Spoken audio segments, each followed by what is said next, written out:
Hello friends, welcome back to my channel.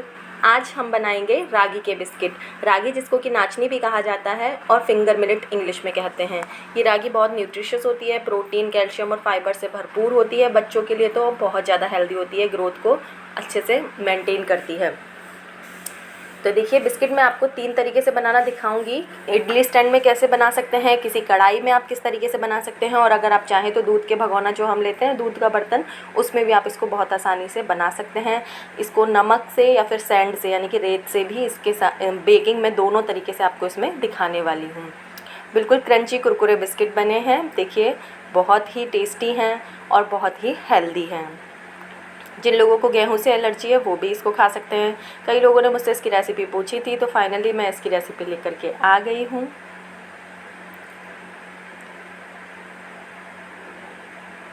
देखिए friends, तो चलिए रेसिपी शुरू करते हैं। इसके लिए सबसे पहले हमने लिया है 1 कटोरी रागी का आटा, जिसको कि मैंने बताया था फिंगर मिलेट भी बोलते हैं। लेकिन कटोरी आपको मैंने, क्योंकि कप हर किसी के पास होता नहीं है, तो कटोरी आपको इस तरीके की लेनी है जिसका तला और ऊपर का जो साइज़ है वो बराबर होना चाहिए। इस तरह से जो दूसरी कटोरी मैं दिखा रही हूँ ना, ऊपर से चौड़ी है और नीचे से सकड़ी, ऐसी वाली नहीं होनी चाहिए, क्योंकि मेज़रमेंट फिर बिगड़ जाता है और मेज़रमेंट हमें प्रॉपर रखना है। तो इसलिए आज मैं कटोरी से आपको बताऊँगी। आप चाहें तो कप से भी इसको नाप कर ले सकते हैं, लेकिन कई लोगों के पास कप नहीं होते हैं, मेजरिंग कप, तो इसलिए आज मैं इस कटोरी से आपको बताऊंगी। तो सबसे पहले 1 कटोरी हमने रागी का आटा लिया है। इसको हम मीडियम फ्लेम पे 4 से 5 मिनट के लिए रोस्ट करेंगे, यानी कि हल्का सा भून लेंगे, जिससे इसका जो अरोमा है, मतलब वो बढ़ के आएगा, निखर के आएगा, उसकी स्मेल बहुत अच्छी हो जाएगी। और दूसरा, इसका जो कच्चापन है उसमें मतलब वो निकल जाएगा। जैसे अभी बारिशों का थोड़ा मौसम है तो सीलन इसकी निकल जाएगी।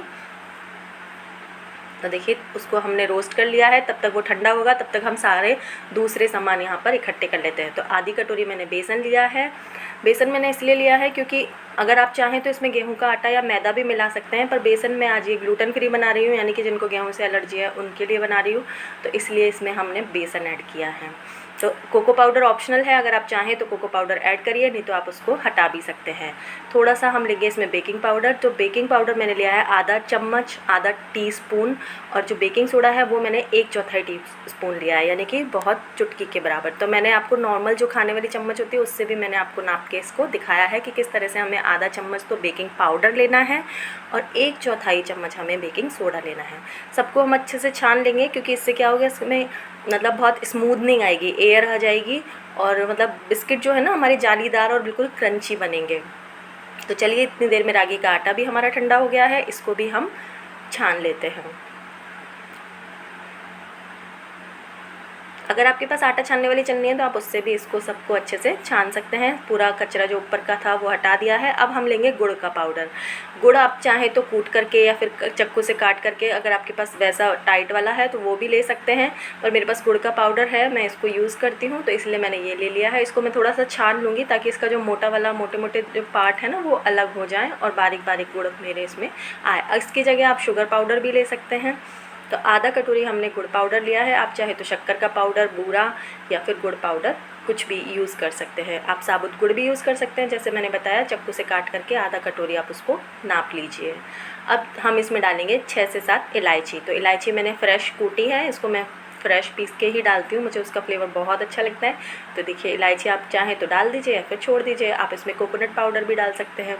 अब आधा कटोरी ही हमने इसमें मेल्टेड घी लिया है, यानी कि हल्का सा मेल्ट कर लिया है घी को, मतलब सॉलिड वाला नहीं लिया है। तो इसको सबको मिक्स करके हम इसका एक अच्छा सा डो बना लेंगे, यानी कि आटा इसको बना लेंगे। तो चम्मच से मिक्स कर लिया है, अभी मैं हाथों से इसको अच्छे से डो बना लेती हूँ। बहुत ही सिंपल रेसिपी है और रिज़ल्ट बहुत अच्छा आने वाला है, लेकिन रेसिपी को पूरा ज़रूर देखिएगा अच्छे से सीखने के लिए।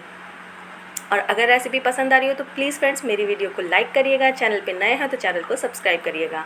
और देखिए, आटा हमारा इस तरीके से हो जाना चाहिए कि हमारा जो लड्डू हमने बनाया ना उस तरह से बंधने लग जाए।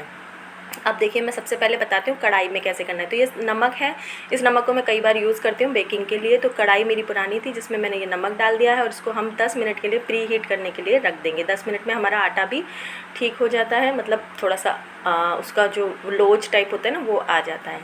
तो चलिए इसके छोटे छोटे से हम बिस्किट बना लेते हैं। तो छोटी बॉल आप चाहें तो किसी कटोरी से या फिर ना चम्मच जो होती है ना उससे भी आप इसको नाप करके बना सकते हैं। और इस तरह से चाहे तो हाथों की हेल्प से भी आप लेमन के साइज़ के एक बॉल बनाइए और उसको हल्का सा फ्लैट करना है। थोड़ा इनको दूर दूर रखना है। प्लेट जो है ये मैंने मतलब पिज़्ज़ा पैन लिया है। आप चाहें तो सिंपल प्लेट पे भी बना सकते हैं। उस पर घी अच्छे से ग्रीस कर दीजिए। और मैं आपको उस तरीके से भी बताऊंगी जिस पे आप बटर पेपर लगा कर भी बना सकते हैं और आप इस तरह से डायरेक्ट भी बना सकते हैं। डायरेक्ट भी बन जाता है लेकिन घी अच्छे से उसको ग्रीस कर देना है, यानी कि घी अच्छे से चारों तरफ पैन में लगा देना है, प्लेट में लगा देना है। बिस्किट को थोड़ा थोड़ा सा हम दूर रखेंगे, ज़्यादा पास नहीं रखेंगे क्योंकि ये अभी फूलेंगे। बेकिंग पाउडर और बेकिंग सोडा है ना इसमें, तो ये फूलेंगे तभी ये सॉफ्ट बनेंगे, क्रंची बनेंगे। तो इसलिए इनको हम थोड़ा थोड़ा सा दूर रखेंगे ताकि आपस में चिपके नहीं। तो देखिए एक बार में 6 बिस्किट आ गए हैं। इन पर आप चाहें तो ड्राई फ्रूट्स की कतरन लगा सकते हैं। मैंने साबुत बादाम लगा के दिखाई है और मैं मतलब और तरीके से भी आपको इसमें बिना ड्राई फ्रूट्स के भी सजा कर दिखाऊँगी। तो चलिए सबसे पहले हम इन बिस्किट को बेक होने के लिए रख देते हैं। कढ़ाई हमारी अच्छे से प्री हीट हो चुकी है, इसमें हमने रख दिए हैं अपने ये बिस्किट। अब दूसरा तरीका मैं आपको दिखाती हूँ। जैसे मैंने बताया था कि दूध के भगोने में भी बना सकते हैं। इसमें आप चाहे तो नमक डाल दीजिए या फिर रेत जो मैंने बताया ना सैंड, उसको भी आप यूज़ कर सकते हैं। तो सैंड के मतलब जो रेत है वो नीचे हमने तले में लगा दी है ताकि हमारी भगोनी जले नहीं। इसको भी हम 10 मिनट के लिए प्री हीट कर देंगे। तब तक हम अपने और बिस्किट बना लेते हैं। तो और बिस्किट बनाने के लिए देखिए इस तरह से आप छोटी छोटी बॉल्स बना करके चाहे तो एक बार में ही रख लीजिए बना करके सारी, और फिर उनको हल्का सा फ्लैट करते जाइए, शेप देते जाइए और रखते जाइए। तो देखिए सारी बॉल्स मेरी बन करके तैयार हो गई हैं। अब मैं आपको बताती हूँ इडली स्टैंड में बनाना। तो इडली स्टैंड को भी हमने पहले से ग्रीस कर लिया है। हल्का सा हम इसको मतलब गोल करेंगे और फिर इसको गोल करके हम इसमें सब इडली स्टैंड में रख देंगे। देखिए फ्रेंड, मैंने 2 ही इडली के स्टैंड में इसको रखा है। नीचे वाला जो वो स्टैंड होता है ना उसको हमें खाली छोड़ना है क्योंकि नीचे वाले में क्या होता है कि बिस्किट हमारे जल जाते हैं और प्रॉपर अंदर से बेक नहीं होते हैं, ऊपर से जल जाते हैं। तो इसलिए हम नीचे वाला जो पोर्शन है उसको हम खाली रखेंगे। और चम्मच की हेल्प से आप आगे से या फिर पीछे से दोनों साइड से किसी तरह से इसमें डिज़ाइन बना सकते हैं। तो देखिए मैंने प्लस का निशान बनाया है। आप इस तरह से प्लस का निशान बनाकर भी डिज़ाइन बना सकते हैं बिना ड्राई फ्रूट्स के। आप चाहें तो गुड्डे वाली स्टाइल जो होती है ना, गुड्डे बिस्किट वाली, उस तरीके से इस तरह ये चम्मच से 3 बार इसको प्रेस करके ये डिज़ाइन भी डाल सकते हैं इसमें। तो देखिए जैसा मैंने बताया था नीचे वाला मैं स्टैंड खाली रखूँगी क्योंकि नीचे वाले में क्या होता है ना, ज़्यादा हीट लगती है और वो क्या होता है ऊपर से तो जल जाता है और अंदर से बेक नहीं होता है प्रॉपर। तो चलिए इसको रख देते हैं हम अपने बर्तन में जो कि 10 मिनट से प्री हीट हो चुका है। इनको हमें 15 मिनट से 20 मिनट तक मतलब बेक करना है। लेकिन आपको ध्यान रखना है कि देखिए इसका साइज़ फूल गया है तो इसको आपको चेक भी करते रहना। ये नहीं कि ना 15 से 20 मिनट, क्योंकि हर किसी का जो गैस का टेम्परेचर होता है वो ऊपर नीचे होता है।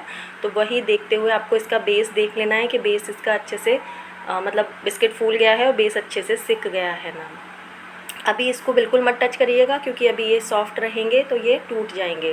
तो इसलिए उनको हम ठंडा होने देते हैं। तब तक हम दूसरी प्लेट में अपने बिस्किट्स को रख लेते हैं। तो देखिए दूसरी प्लेट अगर इस तरह से जाली वाली है तो बहुत अच्छा है। अगर जाली वाली नहीं है तो आप सिंपल प्लेट में भी इसको बना सकते हैं। तो ये बटर पेपर रखना चाहें या फिर सिंपल जो ट्रांसपेरेंट पेपर होता है ना, A4 साइज़ का जो पेपर होता है उसी को कट कर लीजिए अपनी प्लेट के अकॉर्डिंग और उस पर दोनों तरफ घी इस तरीके से लगा दीजिए ताकि प्लेट का पोर्शन दिखने लगे, या फिर हमारे हाथ की उंगली से उसको चेक कर लीजिए कि वो दिख रही है ना।